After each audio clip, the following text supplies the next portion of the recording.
Hello, everyone. We are excited that you got on tonight to join us, and we just thought while we give it a few minutes for people to log on that we would just start with a few icebreaker questions just to kind of give people some time to log on. So we're obviously stuck in our homes right now. So I figured I would ask you, what's been your favorite activity, whether it's a game or something you've done during this pandemic that has been like, oh, that feels so good. Well, I took out a puzzle and haven't gotten very far on it. I think my favorite activity so far has been, I don't know how much I'm really doing it, but I'm really appreciative of it. I'm building out a pantry right now in my house. I don't have great storage where I'm at, and so we're converting where my washer and dryer we're converting it into a pantry, which I'm super excited about. That's awesome. I know. I might be a little jealous. I think mine has just been, I'm such a movie junkie that I have just loved being able to just sit and veg out on movies. Yes. So whether it's been I'm working or hanging out with the kids or whatever, I think movies have been my favorite thing about staying home so far. I'm sure it will get old after the next couple of weeks, but you guys can also post if you're logging on and you're watching. We have Facebook pulled up, so feel free to post your own answers to these. We would love to hear what your guys' favorite activities or things to do during all of this has been. The other thing that's really cool about the movies is I know you and I both love to go to the movies. I'm sure for you, the fact that a lot of the movies that were in theater you can watch, but they're like $20. They're on demand now. So, which is great for a family of 5, or if you could do some sort of viewing party with people. Right. And then you're just by yourself. Yeah, but I'm not paying $20 for a movie right now. So. Okay, flip side of that. So we asked your favorite thing. What is the one thing you're missing the most right now? What am I missing the most right now?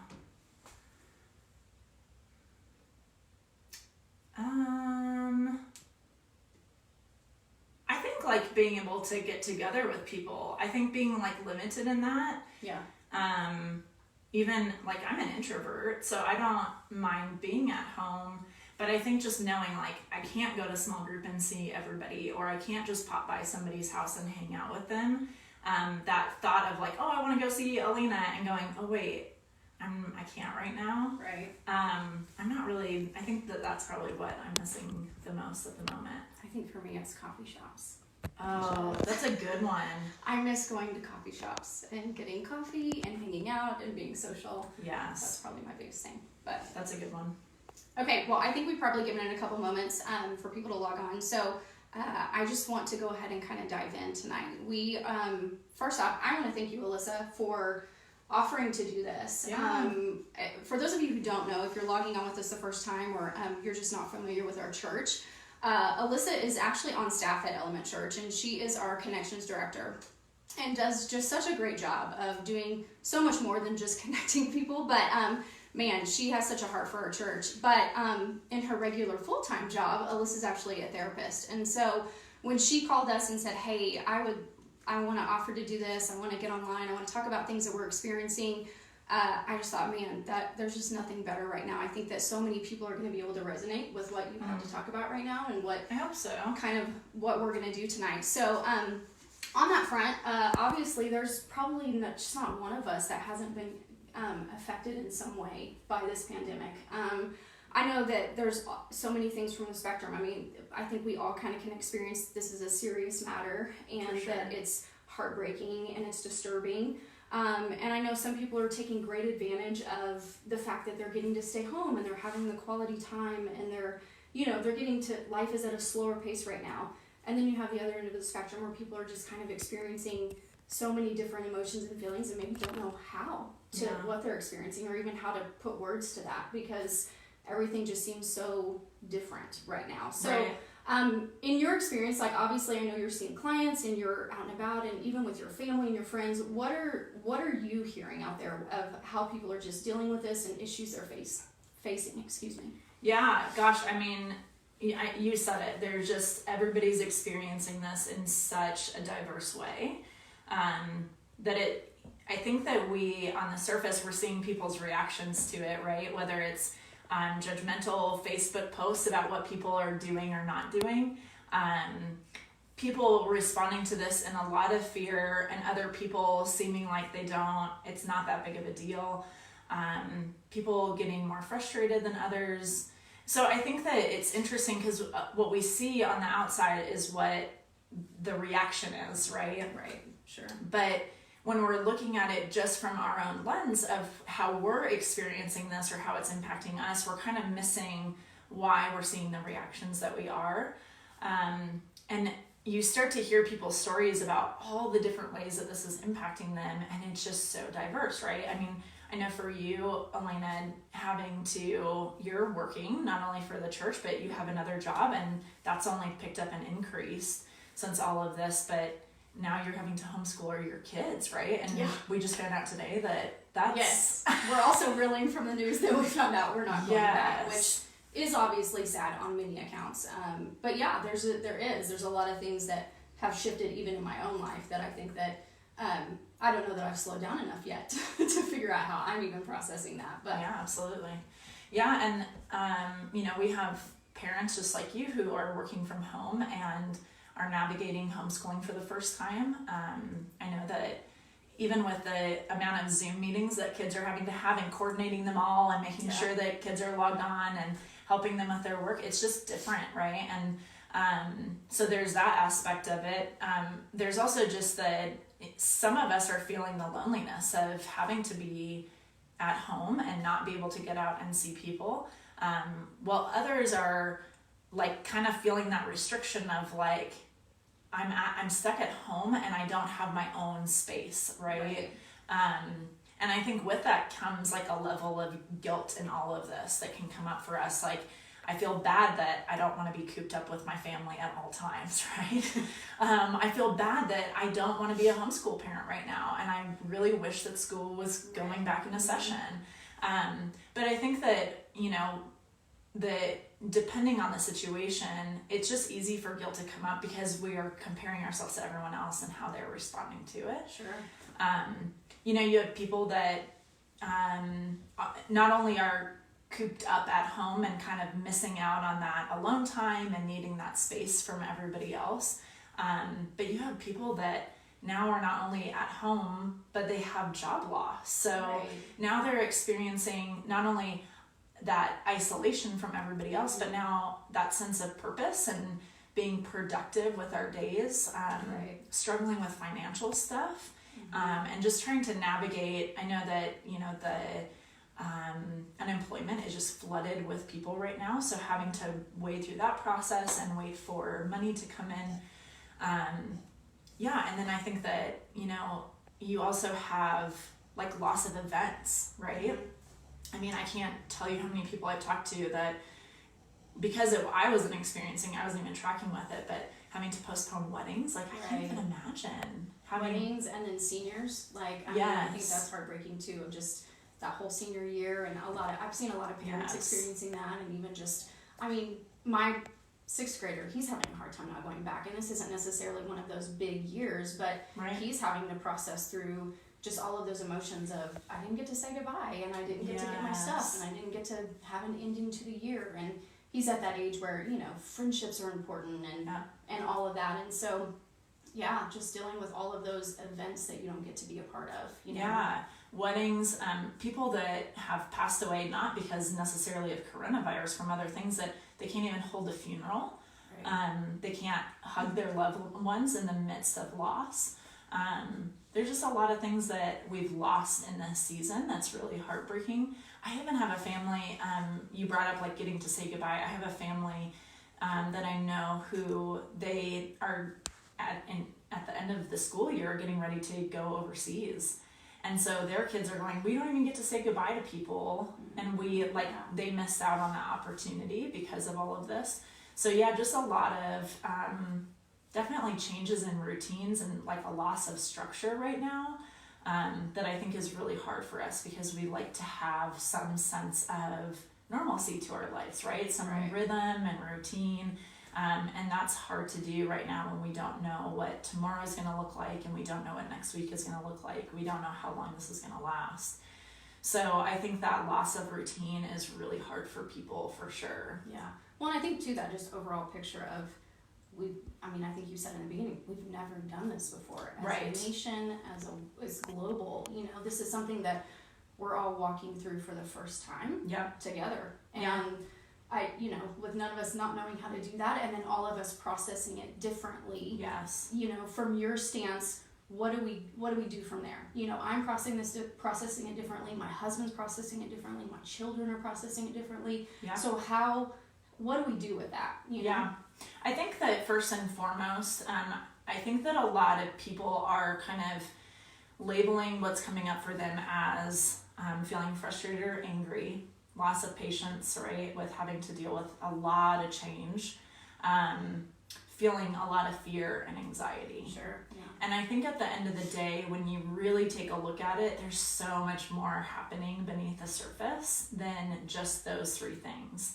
I think for the first time with us, a lot of us slowing down and life looking different right now, I think that we're actually feeling a whole lot.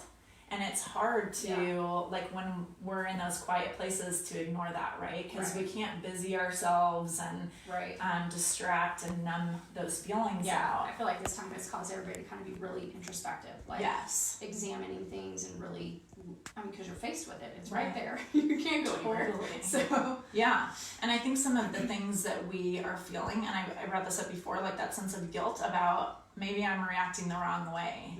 Maybe I should be doing something different, or I should be fine with what's happening right now. Or I should have it all figured out, right? All of those shoulds bring up a lot of shame and guilt in us, typically, when we start comparing ourselves or saying that we should be doing it differently than we really are. I think that a lot of people are feeling frustrated, but they're also feeling lonely. I think people are feeling sad right now. I think that people are feeling really disappointed and scared and fearful, right? There's all these other emotions that are coming up for us, but it's easy to just label it as anxiety or anger, right? Yeah. And oftentimes, I think like anger, for instance, anger is a valid emotion, but oftentimes it's a secondary emotion, meaning there's always something else under the surface that's going on. So when we're starting to feel angry or frustrated or impatient, looking and going, okay, what's really going on within me? What's happening? Why am I feeling all this anger? Is there something else? Am I feeling disappointed? Am I feeling sad? Am I feeling lonely right now? Yeah. Right? And really sitting, you ask like, what's the first thing that we can do? I think the first thing that we can do is, one, try not to numb out, but to really spend some time looking inward and going, okay, what's really happening? And giving ourselves permission to feel it. Sure. Right? And we're not used to that. No. And that self-awareness piece, I think that that's huge of having to, okay, we're going to be introspective, we're going to be self-aware. I think that I love the fact that you talk about anger as the secondary emotion. Yeah. Obviously, I've heard you say that before, and that's been a game changer for me. And I think could be really, really great for a lot of people during this time, because there is even just myself the other day, I found myself getting frustrated and worked up, and it was a situation, and I came downstairs and I just kind of like, I didn't present myself in the best way, and I had to take a few minutes, and I was like, I'm actually really disappointed right now, and it's manifesting itself as anger. Right. But I think if you can be self-aware and identify that and understand what's beneath the surface, then being able to get there. So once we identify it, where do we go from there? Yeah, I think that we talk about a lot, like in counseling, like sitting with your emotion, not trying to push it away or go, even if we do recognize it and we go, okay, I am feeling grief over the loss of everything that I'm experiencing, which honestly, I think so many of us are feeling grief right now, because there's just a loss of a lot of things. Like if you take all of the experiences that we're having, I feel like you could categorize those into a loss of predictability, right? Of routine and structure. I think that we have a loss of space right now, a loss of connection, jobs, income, safety, of purpose and identity, right? If we poured all of ourselves into our jobs or what we're doing, and all of that is gone right now or looks so much different. Our freedoms, there's a loss of freedom. I don't have the freedom to just walk out of my house and run to the nearest coffee shop, right? So I think that we're experiencing a lot of grief in the midst of this, and giving ourselves permission to go, it's okay that I feel this way. It's okay that I'm disappointed. It's okay that I'm feeling sad or lonely. Sure. And it might look different for both of us, right? Yeah. I've been, I was talking to a friend this week, and we were kind of chatting about how we both are handling this, and she just mentioned I've been viewing it kind of as stages of grief. And I was like, oh my gosh, it's totally like that. Oftentimes we do go, jump through different stages. There's no linear process through grief. Yeah. We experience different emotions and at different times, and we could lose the same person and be in totally different stages of grief. Right. Which in the moment feels weird, right? Like, why are you angry when I'm so sad and missing that person? But I think that that's kind of what's happening right now in all of this, is that sense of you're experiencing it different than I am, and I'm in a different stage than you are. So giving grace to ourselves to go, you know what? I don't know about you, I've never experienced a pandemic, right? Yeah. Like, we've never done this before. Right. We've never been here. We shouldn't know how to do this. Like, right? We shouldn't know how to navigate it. We shouldn't know how to manage it. I've never in my life seen an entire world shut down. Sure. Which is what we're essentially in right now. Right.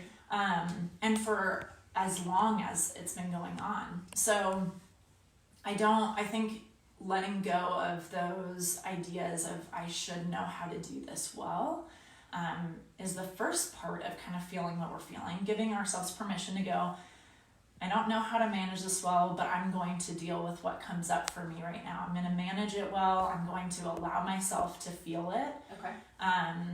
And then sitting in it, not trying to push it away, not trying to fix it right away, but just going, you know what, I feel disappointed right now.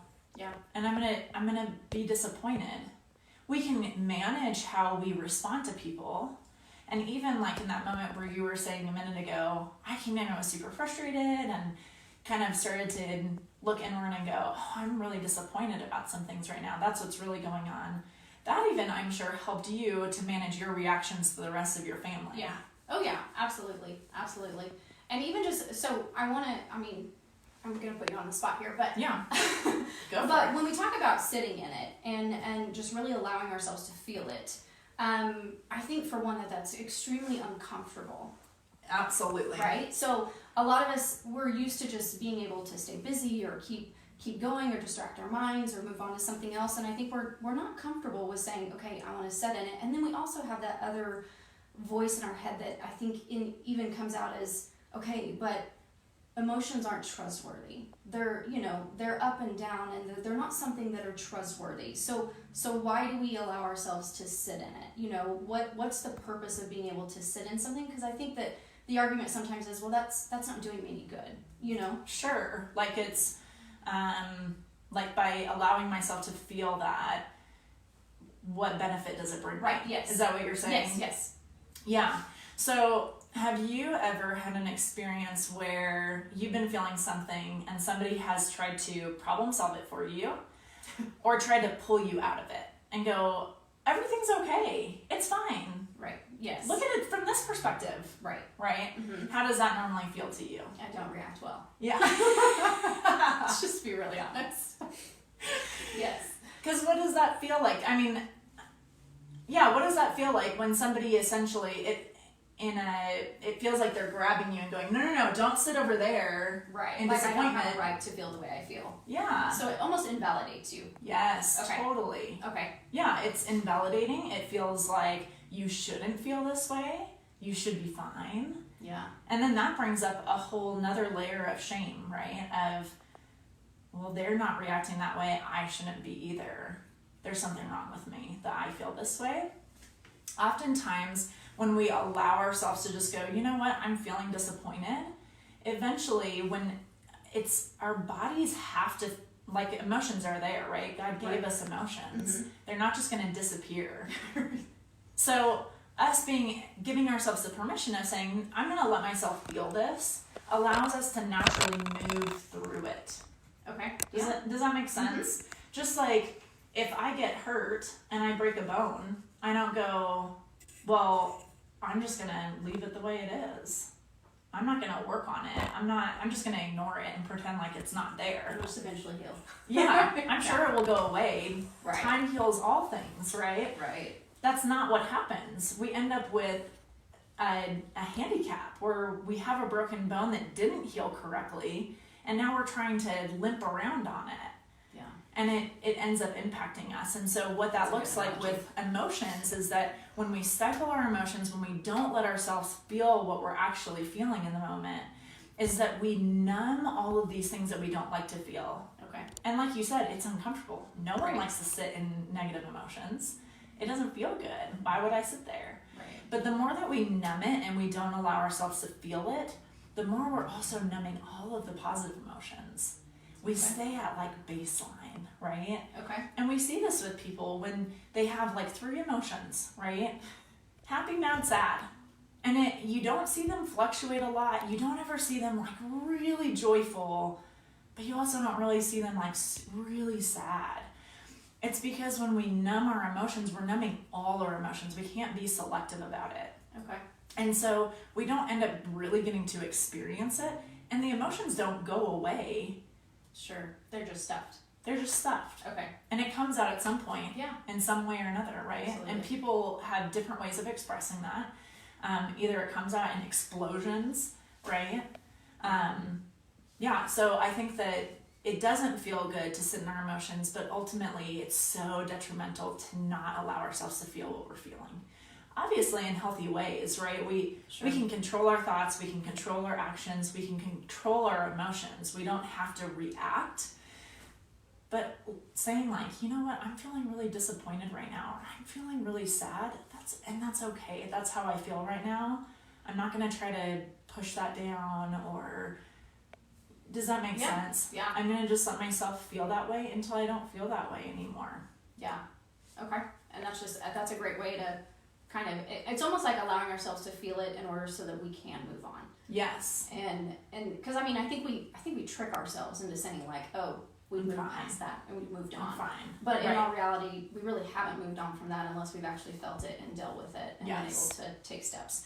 So if we sit in our emotions and we allow ourselves to feel that, obviously from there we move on to coping strategies, right? For sure. Okay. So what are some of the ways that we can cope during this time? Or even ideas of that? Yeah. Well, I would say first of all, like kind of going back to that emotion piece of sitting in it, and that idea of like I shouldn't be feeling this way, or that analogy that I gave you, or the example that I gave you when I said, how have you reacted when somebody's trying to problem solve, right? It doesn't feel good. But a lot of times we end up not only feeling lonely right now because of social distancing and having to stay locked up in our houses at the moment, but I think that we also experience a sense of loneliness when we feel really alone in how we're feeling, right? Yeah. If you're down in a pit and you're feeling really depressed, or you're grieving a lot of things, or you're really struggling with what's happening right now, and you're down there by yourself, that's really lonely. Yeah.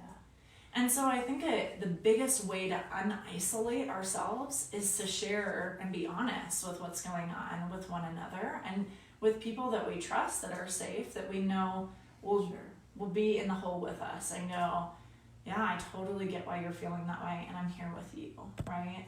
Being heard and understood, and somebody just sitting with you in it often is the best way to get out of the pit, to be able to process through those emotions that are happening for you, to be able to move through it and not feel alone in it. Yeah. So obviously right now we don't have, it's not like we can just get our circle of friends and go hit a coffee shop or, you know. So in light of where we're at with social distancing, with, you know, our limitations that are on us right now, I mean, what are the best ways for connection or coping? I mean, I think we all kind of have maybe our own coping strategies, but what do you recommend as far as where we are today and how in the middle of this pandemic? Or even ideas. I mean, I realize you've never walked through this either as a therapist, so this may be something that you're even working out with your own clients and figuring sure. this out. Yeah, I mean, I'm glad that you said that, because I just want to add that I'm not an expert in this, right? Nobody is. There's been a lot of podcasts even that I've been listening to over the past couple of weeks as people have talked through, like, what do we do right now? And the number one consensus is that this is new for everyone. We're all in this together. And even as a therapist, I'm navigating it myself along with my clients. And so that's different, right? You as a parent are navigating this for the first time along with your kids and trying to help them figure out, how do you explain it to your kids? How do you talk with them about what's really going on? And then help them with the emotions that are coming up for them with all of the losses they're experiencing. Sure. So each of us in different ways we're all experiencing this for the very first time. And I honestly believe that people are doing the very best that they know how, right? Yeah, absolutely. And so it's sad to me when I get on social media and I see these like posts that are people getting so angry about certain people doing this or that, and it's like, we're all doing the very best that we can. And I think that we all need to offer each other a lot of grace and understanding right now, because none of us know the right way to do this. But I mean, as far as coping skills and things that we can do, I would say that the first thing is that I think that this has really brought out throughout this whole thing is just our lack of control over everything, right? We lost control very quickly. Very quickly. Which, I mean, I think we all live in this illusion that we have some sort of control. Totally. And I think, the past couple of weeks have really just shattered that illusion of, we think we're in control. Ultimately, we know God is in control, and we are so thankful for that. And I don't know where I would be without faith at this point. But even at that, just knowing just that sense of just that earthly, man, we have lost all control, and it just feels like we have so many things that were taken away, or that we have no say in right now. Right. Yeah, that doesn't feel good, having that uncertainty and that loss of control. I think that we all really crave having some sense of certainty to our lives and control, because what that does for us is it creates safety. Right. It tells us, I know what to expect. Yeah. I know what to predict in all of this. And so in that, I feel safe, right? Even in situations where it's not safe. Even when, we see this a lot in mental health, where people are in really unhealthy relationships or environments, and they continue to stay there because it's predictable. Yeah.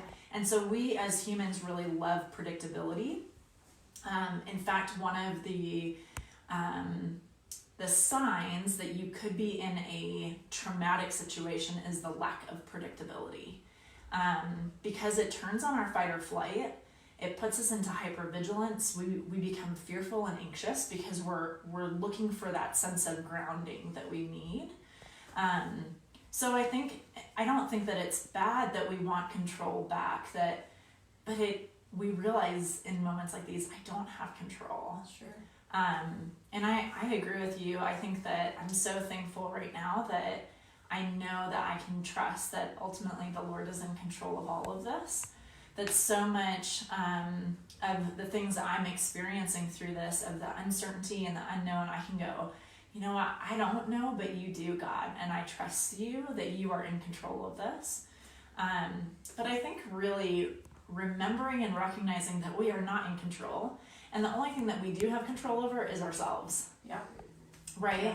I have control over how I choose to cope through this. I have control over my thoughts. I have control over what I allow in. Yeah. I have control over the way that I'm responding to people and reacting to the people that I'm quarantined with. Yeah. Right? And how much kindness or patience I choose to show people. Yeah. I can only control me. I can't control the rest of the world or anything else that's happening. I wish I could. I wish I could just end the virus right now, right? And control that, and I can't. But I think being able to let go of that sense of control and go, you know what? Regardless of what happens, at the end of the day, I have control over me, and I chose correctly today. I chose to show up and be productive and deal with the emotions that were coming up for me, to be kind to those that are around me, to help others, right? I think remembering that that's all we have control over is really important, for sure. Well, and I think you and I even talked this week about, I'm pretty sensitive to a lot of things, and I love this concept of what we do have control over is our inputs and our outputs. So just the whole idea, and I want you to dive into that just a little bit before we move on, of, man, those, because that is a great way of for me personally to cope with this, is I do have control over inputs and outputs. So kind of, I know you've talked about that with me, but I would love for you to talk about that and just kind of dive into that a little bit more. Yeah, I think that, what we choose to take in is really important, and we need to be selective about that. And I mean, I'm guilty of this. The first week that all of this kind of blew up, I was watching the news every single morning and was checking in and seeing what was happening. And I don't think it matters what news outlet you are watching. It is just negative right now.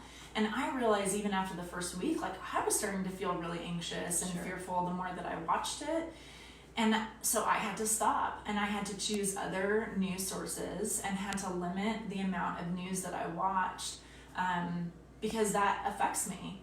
And it's interesting in what happens when we allow things to impact, when we let those things in and we start to become really fearful and anxious. And not that it's not valid to have some fear right now. Sure. It is, right? I mean, absolutely. Fear is a good thing because it protects us. But when we allow ourselves to spiral into these like deep pits of fear, what happens is our fight or flight goes off.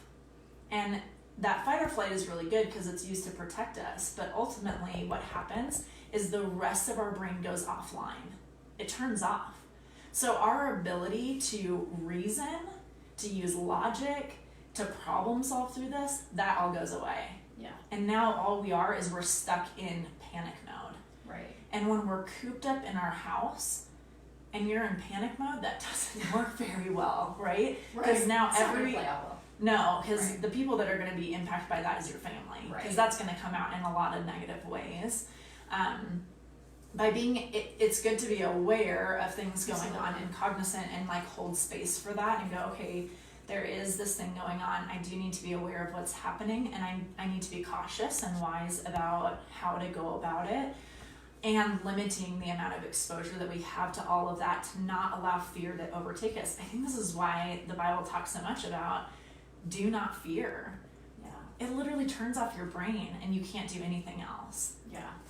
So being able to just control some of those inputs, and I know for me personally, it was definitely limiting the amount of either news I was watching or just what I was taking in when it comes to the fear and the anxiety, and it can even go down to whether it's, you're listening to podcasts or listening to worship music or, listening to your Bible or, whatever it is, like understanding that we do have control over some of those inputs, which then also affects how we react. 100%. Outputs, The more that I'm listening to worship music, the more I realize God is in control of this, and I feel safe trusting in that. The more that I'm in the Bible, the more that I feel that, right? Those are all inputs that we're taking in. So yeah, absolutely. I think the more that we are choosing positive inputs over negative ones, it's going to help us move through this really positively. Right. And then, and obviously I know you've given the analogy before of, we have to take care of ourselves first. For sure. In the sense of being able to, we have to operate out of a full bucket or whatever you want to call it. We need to operate full so that when we serve others and love others and try to help through this pandemic, like we're not offering ourselves empty, absolutely. Or stressed or anxious or, So speak to that a little bit of, how we do that. How is it that we can, because I think sometimes that's hard in our Christian world of, we want to be so outward focused. We want to be mission minded. Want to be, the Bible speaks of that, and it almost feels guilty to care for yourself, because I think we have this, we need to sacrifice, we need to serve. And yes, we do. The Bible calls us to that. But in this time, I want you to talk about like the balance between how we take care of ourselves and Yeah. how we also need to be outward focused, mission minded throughout this process, because we are the church. I mean, we've been saying that too in the last couple of weeks of the church is not Yeah. a building. We are the church. Right. And so we do need to handle this, and we do need to cope, and we do need to find strategy. We also are called to be the church. Right. So talk a little bit about that. Yeah, I mean, in the mental health field, we call it compassion fatigue. When we're getting burned out because we're in a helping profession and we are constantly taking care of others and forgetting to take care of ourselves. And the analogy that I always go back to that is used often is that analogy of when you're on an airplane. Yes. And they say, in case of emergency, if oxygen masks come down, you need to put it on yourself before you put it on your child. I remember my mom sharing this story of the first time she heard that. I think that she had my sister at the time. Like, she was a first-time mom, and she was just appalled. It seems really counterintuitive. Yeah, like, of course I would take care of my kid first. And she grabbed the flight attendant, and she was like, what do you mean? That I would put it on myself before my own kid? And they explained, if you pass out, you're not going to be a help to your child. So you need to make sure that you're taking care of yourself first so that you can help her. And I think that is so true, that as we navigate through this, we have to first remember that we do have to take care of ourselves in this. We have to use tools, which I'll kind of talk through some things that I think will be helpful. Just some really tangible examples of tools, but I do think that a lot of times people think it's selfish if I'm taking care of myself first, and it's not. We have to remember we're in this for the first time as well, right? Right. With everyone, you know, whether it's you're trying to take care of family members or your kids or other people in the community, whatever it is, you have to remember that you're going through this too for the first time, that Right. you're it's having an impact on you, and that you have to take care of yourself so that you aren't burned out, so that you have something to give. That's really important. So some of the things that I think, I'll just kind of like highlight some of the things that I think are helpful. First, I think that, like, first and foremost, I think that a lot of us have lost a sense of routine and rhythm in our life, and we need that. We need productivity, and so, man, keeping a schedule and routine is going to be so important. That means getting up in the morning at a normal time, getting dressed. You're laughing. Because all I can imagine is when I make sure this half of me is good for my Zoom conferences, and then the rest of me's in pajamas. Business on top, pajamas on the bottom. Yeah, no, I mean, getting up, and I think that's, you know, some of us are like, oh, sweet, I get to work from home, and I don't have to get ready or put makeup on, and at the end of the day, I think that that's going to be detrimental if we continue in that pattern of not being productive and not getting up and getting ready, and like literally writing down a schedule. Like, I mean, get out a pen and a paper and say, okay, this morning we're going to do breakfast, and then we're going to do, these are the Zoom meetings that we have for school, and this is what I have to get accomplished for work, or I'm going to go organize my pantry today. And then at lunchtime, we're going to go for a walk, or like really write it down, because I think that having that concrete sense of this is what I'm going to do in my day, it really helps us feel that rhythm and routine that we're lacking right now. Oftentimes with people that are depressed and are struggling with depression, you have people that like you don't even want to get out of bed, right? Mm-hmm. It's just hard to feel motivated and energized. And one of the things that you tell somebody who's depressed is, I want you to set one goal and actually follow through with it and do it, even if it's getting up and getting dressed in the morning. Yeah. And so those actions, having some movement and productivity in our life is going to be really important through this. Okay. Yeah. So that would be one. I think that, like, some of those things that you could add to your list are things we've already mentioned, like getting in the Word, listening to worship music, finding like those to-do things. I think it's funny because people are like on the go so often. They're like, oh, I don't have time to do that, or I don't have time to do that. And I know that for some of us right now, the season is even busier than it was, you know, a month ago.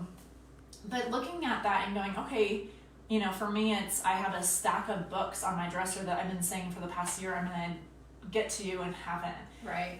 So can I start reading through a book, or definitely journaling, I think, through this is a really great way to help process your emotions and kind of note what's been going on for you through this or how you're feeling. A puzzle, a new hobby, there's lots of things. Actually, I don't know if you were on the other day, but I've seen people posting things that you can like learn how to do, and Katie Malandrino she's getting on actually tomorrow. Oh, watercolor. Yes. Yeah, she got on and like taught how to watercolor. It was actually very relaxing. I did zero watercoloring through that. She's like the new Bob Ross. Yes, it totally felt like Bob Ross. It was like, oh my God, I think people were painting with her and I just sat there and watched. It was like so relaxing watching her. So yeah, I think like being productive and finding things that we can fill in our schedules with throughout the day to stay productive and having that rhythm and routine is going to be important. The second thing I would say is connect. We are not meant to do life alone. Like connect, right? Yes. And I know most people listening are probably like, how am I supposed to connect? Well, I mean, all the extroverts are saying amen. Yeah. Introverts are like,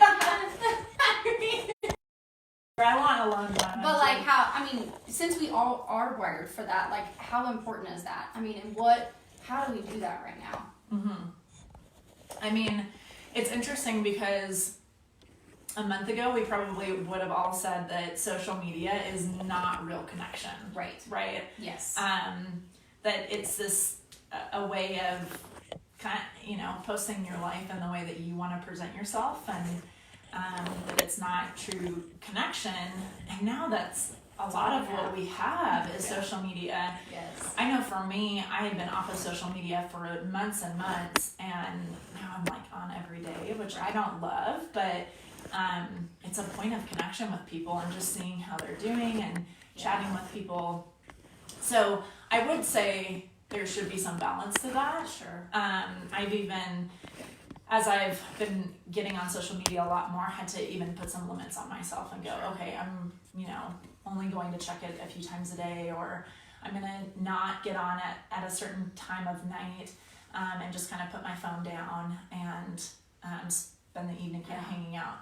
But I would say, you know, some balance to social media, phone calls, texting people, just reaching out, like seeing how people are doing. Obviously, a lot of people are doing Zoom meetings right now. I'm sure you have like 15 a day that you're doing. Quite a few. And people are probably over that at this point. But also just getting out, right? Like when you're walking in your neighborhood on a nice day, how many people do you get to, you know, whether they're across the street and you get to wave at them. Right. How many people are you seeing out in your neighborhood right now walking around? Tons. Which is great. And everybody seems to be like, hi. Yes. You know, anxious to be kind and friendly and really connect. And so I do think it's extremely important. And even if you're, you know, even if your natural tendency is not to do social media, or I mean, I would say branch out and really try, and whether it just be a phone call or a connection with one friend or whatever, I do think it is just so beneficial for our mental health and even just our soul right now. Right. And I am so thankful for that technology. I know. I mean, had this happened in any other time period, like we wouldn't have what we do have today. And so even getting to be able to do this in this time is huge. But connection is absolute must right now. Yeah, so I would say like get out in your community, especially like in where you're living right now. Yeah. So many people know each other. It's such a tight-knit little community that you could probably walk down the street and see a ton of people that you know. And I think that face-to-face interaction and actually getting to see a live person is huge right now and probably does a lot for us. I would also say that within the context of our own homes and those that we are staying at home with at the moment, that we really need to do our best to protect those relationships. I get that there is a ton of strain on relationships right now, that this is stressful, that we're all going through this in different ways, and so that alone creates a lot of strain. But we get to choose how we interact with those people and whether we show grace and understanding in the midst of this, whether we choose to love somebody well and be kind to them. And we have again, kind of going back to like that idea of we're constantly on the go. I hear parents say all the time, like, we never have time to have meals together or to play games, or we're going to this sports event and this school event and this and that. And we do have an opportunity right now with our families to slow down, to have those conversations that we haven't been able to have, to play those games, to have dinner together. Like, we have such an advantage to really not only protect our relationships, but to grow them in really cool ways. Yeah. Well, and I think even getting to be creative in that. I was talking to a girl yesterday, and she was talking about how her and her husband are still doing date nights, and they're being really creative about how that looks in this quarantine time. But even, and I was like, oh, I hadn't even thought of that. Like, you just don't even think of that. And so getting the opportunity to connect, but also be creative with that connection. Totally. Absolutely. And being present with people, right? Like, I know that we are like in the same quarters with the same people for who knows how long at this point. Right. But not allowing people to just like go off to their rooms and be by themselves, but really like trying to take some time to be present with people that you are with. And then as far as like connection goes too, like absolutely helping others. Because there are people in our community that have been laid off, who are struggling financially, who are struggling just emotionally, who are feeling lonely and isolating. And so reaching out and, like Monica and her girls bringing around that scrub the other day, that was awesome to be able to have that and to get that gift on my doorstep, So finding creative ways that we can help people, and I don't even know that we need to ask, and like going over and just shoveling somebody's driveway when it snows. And just taking care of people in creative ways and finding ways that we can do that. I think that when we help people, we always just feel so good. And I think in a season like this, it's really important. And I know that Element obviously has that. Yes, that we form. Are. Absolutely. We're doing what we call Element Helps, and if you've been on our website or anything like social media, you've seen it. But it is one of the things that we definitely want to do as a church is just help connect community members. And as the weeks go on, we know that there will be more needs, and that there will be more job loss, and that there will be more grief and hurt. And we just want to be proactive in that and letting people know that we love this community, and our community should be there for each other. And so what we're doing is we're giving people an opportunity. You can go to elementhelps.org and you can fill out a form, and you can fill out that form whether you are actually in need of something and you need some help, whether that be groceries or something that we could do for you. The gamut of things you can go on there, but also if you are somebody who is able in this time to help somebody else, and you can offer, whether it be prayer or whether it be monetary things or whether it be we're going to go to the grocery store for somebody. So we want to have both of those options there for you. If you just want to fill out that form, we want to be a presence in our community that is uplifting and encouraging, and we just want to meet needs right now and to be there for each other as a community. So yes, we do have that. Yeah. And then as far as relationships go, the last thing that kind of pops into my head that I think is important is especially for spouses who we all handle things differently, right? Some of us are extroverted and some of us are introverted, and we need that space and that alone time. And depending on what life looked like before this, it may look a lot different now, everyone being at home together. And so whatever roles you guys had decided on as husband and wife, that may need to adjust a little bit. You guys may need to sit down and go, okay, I can't be the only one doing all the housework or doing all of the things with the kids, and we need to kind of navigate this differently, because cooking 3 meals a day at home is a lot more than most people were probably doing. There's a lot more chaos in the household. So I think spouses really sitting down and trying to figure out, how do we navigate this well? How do we adjust and kind of pivot to what we're in right now and what's going to be most helpful? But in that, also being able to know, like, what are our needs right now? Whether that's, I need lots of connection from you right now, whether that's a date night and getting creative with that, or we're just the two of us are going to go on a walk without the kids, or whether it's more alone time for the other person. And saying, hey, we're going to carve out time in the week so that you can get out, you can go for a bike ride, you can, I think hiking trails are still open, right? Yeah, state ones, I think. Yeah. So like, letting the other person get out and go spend some time by themselves out of the house and where they're not around the entire family. But I think spouses really talking to each other about what the other person needs, and really, again, going back to scheduling it out, not just going, okay, well, we'll try to figure that out and fit it in somewhere, but really going, no, like, when are we going to do this week? When are you going to go get your alone time? When are we going to connect so that we have that time together? Yeah. Well, that's cool. Okay. Well, I think you've done like such a great job of kind of outlining everything that maybe a lot of people are experiencing, or I'm sure that a lot of that resonated with people. I know a lot of it did for me, and just how we're walking through this. What do you want to leave us with? If you wanted to leave out on one thing, what would it be? It's a great question. I think that the most important thing in all of this is really just remembering that we're all in this together, and we've never done this before. Yeah. And so it's okay that you're responding to it the way that you are, that day to day that may look different, that week to week that may look different. I think just remembering and giving ourselves that grace and patience and how we are processing through this is really important, for sure. Yeah. That's awesome. Well, again, I just want to thank you.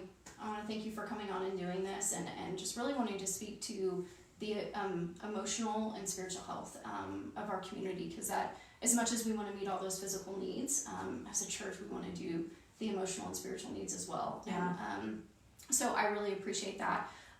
Would you do the honor of praying us out tonight? Yeah, I would love to. Okay. Well, Lord, I just come to you humbly, knowing that ultimately you are the life giver and sustainer, that you do not create chaos, but you are the Father of order. And that right now, world feels very chaotic, life feels very chaotic.